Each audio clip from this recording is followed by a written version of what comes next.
উপরে বৃষ্টি পড়ছে, এই দেখো দেখো নন্দিতার সাথে আমার সেম সেম বাট ডিফারেন্ট হয়ে গেছে। এখন আমরা চলে এসেছি ডাল লেকে।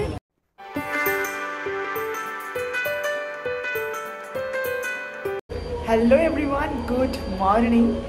আজ হচ্ছে আমাদের শ্রীনগরের ডে 3। আজকে আমরা যাচ্ছি সোনমার্গ।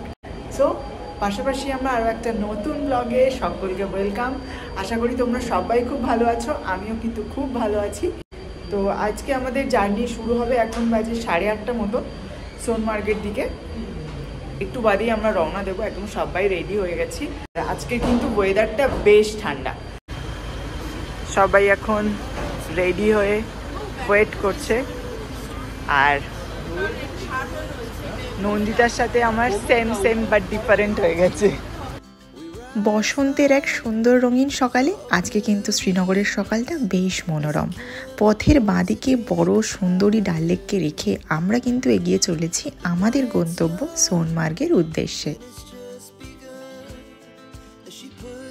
শহর ছাড়িয়ে আমরা যত দূর এগোতে থাকলাম, দুপাশের প্রকৃতি আর পরিবেশ যেন আরও বেশি করে সুন্দর হতে লাগলো।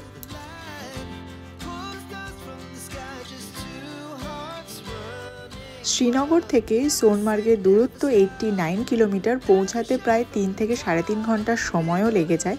আর লাদাখ পৌঁছানোর জন্য শ্রীনগর লে হাইওয়ে কিন্তু এইটা কার্গিল হয়ে একদম ডিরেক্ট পৌঁছে যাওয়া যায় লাদাখ। আর আমাদের জার্নির মাঝখানে আমরা সবাই মিলে একটু চা ও কফি খাওয়ার জন্য এই সুন্দর একটা নদীর ধারে দাঁড়ালাম। সত্যি বলতে দারুণ সুন্দর মায়াবী এখানকার পরিবেশ।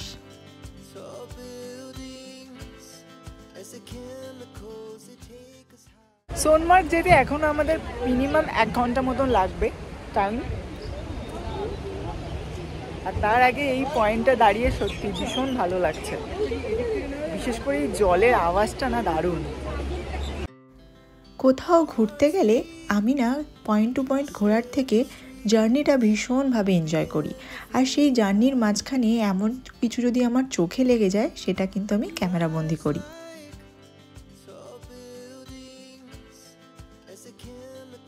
বিরতি শেষে আবার আমাদের পথ চলা শুরু সোনমার্গের পথে। আমি কিন্তু এসেছি ট্রাভেলসের সাথে, সেটা তোমাদেরকে আগেই জানিয়েছি। কিন্তু আমি সন্ধ্যাবেলায় ডাল লেকে গিয়ে কিছু ড্রাইভারদের সাথে কথা বলি এবং রেটটা নিই যে শ্রীনগর থেকে সোনমার্গে যাওয়া আসার খরচটা কত। তো তারা তোমাদেরকে শ্রীনগর থেকে পিক করবে এবং সোনমার্গে এসে নামিয়ে দেবে। তোমরা সোনমার্গে 2-3 ঘন্টা সময় কাটাবে, দেন আবার সেই গাড়িটাই তোমাদেরকে আবার শ্রীনগর পৌঁছে দেবে। তো তাদের টোটাল কস্ট বলেছিল 3000। এই রেটটা কিন্তু একটু কম বেশি হতেই পারে, কারণ সিজনের উপর ডিপেন্ড করে। উইন্টার সিজনে আসলে হয়তো একটু দামটা বেশি হতে পারে।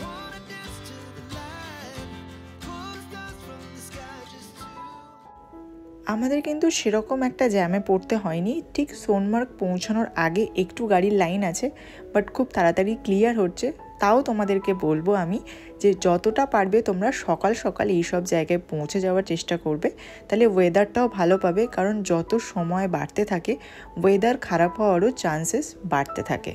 সোনমার্গ থেকে অনেকে 2টো পয়েন্টে যায় পনি রাইড করে, একটা হচ্ছে থাজিয়াস গ্লেশিয়ার, একটা হচ্ছে Zojila pass. So finally welcome to Sonamarg. মানে আমার এতক্ষণের অপেক্ষার অবসান। চারিদিকটা শুধু বরফ আর বরফ, রাস্তার দুধারেও বরফ, তার সাথে রয়েছে সবুজ পাইন গাছের মধ্যে পুরো বরফে ঢাকা পাহাড়, অপরূপ সুন্দর।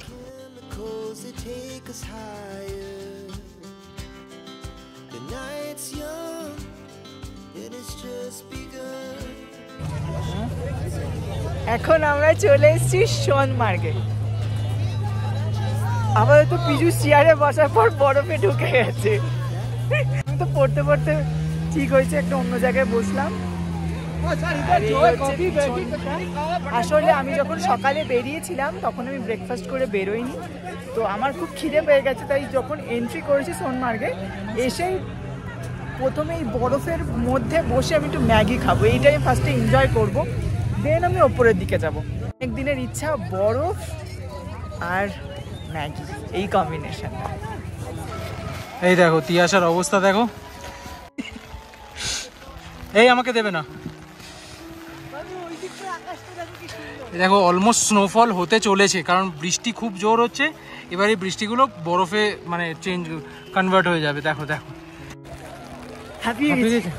এই দিকটা ছাতাটা আমি সরাই একটু, এই পিছনটার অবস্থাটা দেখো তোমরা, এই দেখো পুরো ব্লার হয়ে গেছে পুরো। আমি বলবো সোনমার্গ সোনমার্গ জিন্দাবাদ গুলমার্গের থেকে বাবা, সিরিয়াসলি। মানে সবাই ভিডিওতে এটাই বলতো যে সোনমার্গ ইজ অলওয়েজ বেটার। তো আমরা তো আসিনি অবভিয়াসলি, আমরা তো জানি না, বাট এখন এসে এটাই বুঝলাম যে সোনমার্গ ইজ সোনমার্গ, হ্যাঁ না?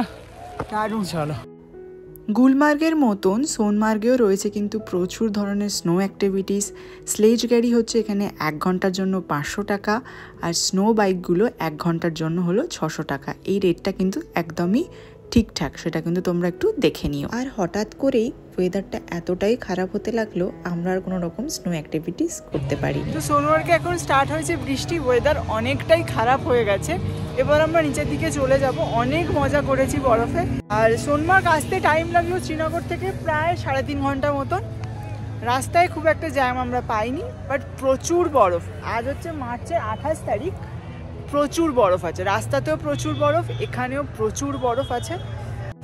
এখানে ওরা বলছিল যে কি একটা আইস দিয়ে তাজমহল বানিয়েছে। তাজমহল ওটা অনেকটা গলে গেছে বললো এখন, ওটা দেখা যেতেই পারে। ওটা দেখা যেতে পারে, একটু আরো অনেক ওপরে যেতে হবে। ওটা নয় স্নো বাইক করে, নইলে স্লেজ গাড়ি করে যেতে হবে, হেঁটে যাওয়া পসিবল নয়। আর লোক খুব একটা নেই, এই জন্যই সোনমার্গ বেশি ভালো লেগেছে আমার গুলমার্গের থেকে। কম ক্রাউডেড অবভিয়াসলি, প্রচুর ফাঁকা জায়গা হবে তোমরা ফটোস এবং ভিডিওস করার জন্য, যেটা আমার খুব ভালো লাগলো। আর লোকজন তো ভালোই, পুরো কলকাতায় চলে এসছে এখন কাশ্মীরে, মানে পুরো কলকাতায় কাশ্মীরেই রয়েছে আপাতত। এবার আস্তে আস্তে নিচের দিকে যাবো, গিয়ে লাঞ্চ করব। গাড়িতে লাঞ্চ রেডি করা আছে আমাদের, তো চলো এবার লাঞ্চটা করে নিই। ওয়েদার খারাপ হওয়ার জন্য আমরা সোনমার্গ থেকে অনেকটাই নিচে চলে এসেছি, আর এই এত সুন্দর জায়গায় এবার আমরা লাঞ্চ করব। আর সোনমার্গে আমরা কি করেছি সেটা একটু তোমরা দেখে নাও।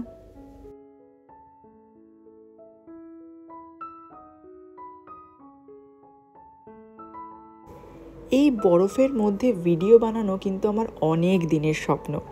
সেই যখন বলিউড মুভিতে বরফের মধ্যে সিনেম্যাটিক ভিডিওগুলো দেখতাম না, তখন থেকে ইচ্ছা। তো সোনমার্গে গিয়ে অবশ্যই একটা এরকম ভিডিও বানাবো, তো সেটা সত্যি বানিয়ে ফেলেছি এবং ভীষণ পছন্দ হয়েছে আমার। আমরা সোনমার্গে পৌঁছে একটা ফটোগ্রাফারকে বুক করি।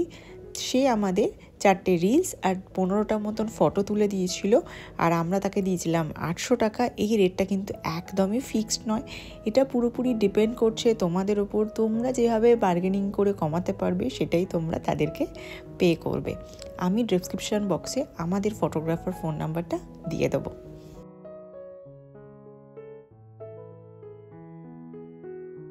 এখন আমরা চলে এসেছি ডাল লেকে। সোনমার্গ থেকে ডাল লেক অব্দি আসতে সময় লাগলো 3টে থেকে 4টে, 5টা, 6টা, 7টা, 4 ঘন্টা মতন সময় লাগলো। প্রচুর রাস্তায় জ্যাম ছিল, এই জন্য অনেকটা টাইম লেগে গেল আসতে এখানে।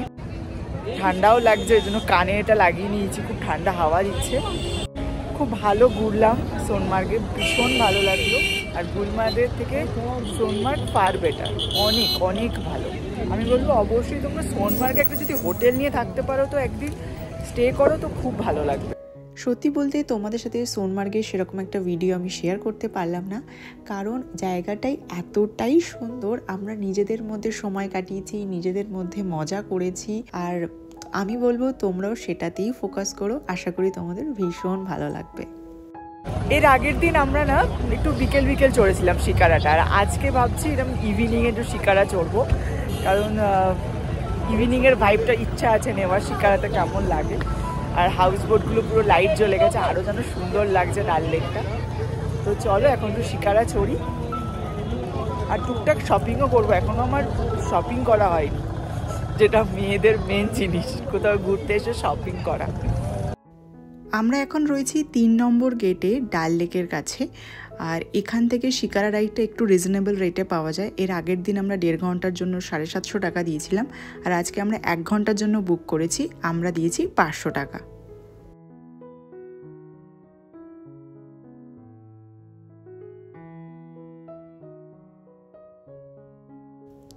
সোনমার্গ ঘুরে সন্ধ্যায় ডাল লেকে শিকারা রাইড অপরূপ সুন্দর, একবার হলেও কিন্তু তোমরা এটা করো।